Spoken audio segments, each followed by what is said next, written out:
నిన్న నమస్తే, welcome to reflection news. నేను శర్మ.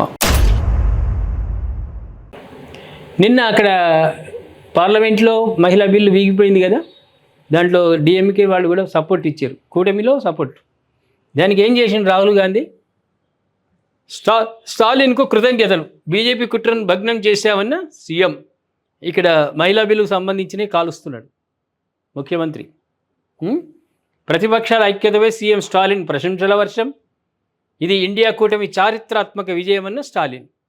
కేంద్రంలోని బీజేపీ ప్రభుత్వం అత్యంత ప్రతిష్టాత్మకంగా భావించిన నియోజకవర్గాల పునర్విభజన బిల్లును లోక్సభలో అడ్డుకోవడంలో ప్రతిపక్షాలు ప్రదర్శించిన అసాధారణ ఐక్యతపై తమిళనాడు ముఖ్యమంత్రి డిఎంకే అధినేత ఎంకే స్టాలిన్ హర్షం వ్యక్తం చేశాడు.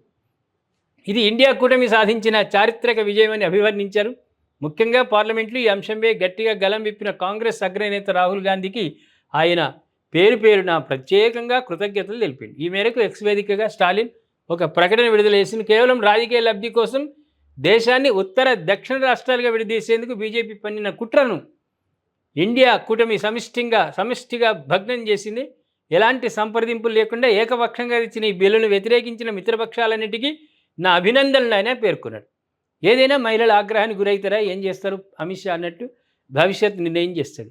ఈ పోరాటంలో కీలక పాత్ర పోషించిన రాహుల్ గాంధీతో పాటు సోనియా గాంధీ, కాంగ్రెస్ అధ్యక్షుడు మల్లికార్జున ఖర్గే, పశ్చిమ బెంగాల్ ముఖ్యమంత్రి మమతా బెనర్జీ, కేరళ సీఎం పినరయ్ విజయన్, తెలంగాణ సీఎం రేవంత్ రెడ్డితో సహా పలువురు జాతీయ నేతలకు ఆయన ధన్యవాదాలు తెలిపి మనిషికి ఒక 10 తులాల బంగారం పంపి, స్టాలిన్ వీళ్ళందరికీ 10 తులాల బంగారం పంపి, నీ దగ్గర ఉన్నది కదా బ్లాక్ మనీ. ఈ విజయం ఒక ఆరంభం మాత్రమే. బీజేపీ ప్రభుత్వ వ్యతిరేక విధానాలపై పోరాటానికి ఇదే ఐక్యతను కొనసాగించాలని, రాబోయే రోజుల్లో బీజేపీకి మరిన్ని పరాజయాలు తప్పవని స్టాలిన్ ఒక ప్రకటనలో ధీమా వ్యక్తం చేసింది. ఫుల్ ప్లెడ్జ్ మెజార్టీ బీజేపీకి ఉంటే మీ అవసరమే లేకపోవు, కూటమి అవసరమే లేకపోవు.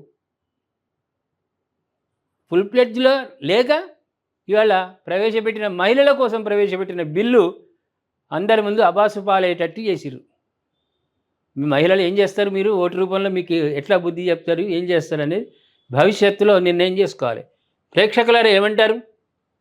మహిళా బిల్లు వీగిపోవడం ప్రతిపక్షాల విజయమా, ప్రభుత్వానికి అపజయమా?